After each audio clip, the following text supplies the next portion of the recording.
thôi trai mai cha rồi mình đi rồi kéo kéo phá chế ấp chết rồi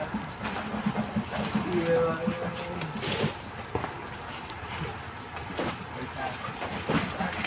đây là hát rồi đây như vậy học tập luôn đây là thái tư cho mẹ bán cho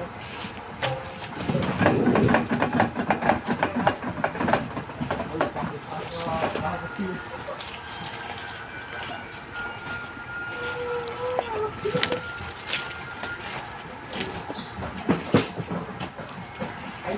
lại cho dây một kia rồi phải đi chặt to để nó chặt lại đi rồi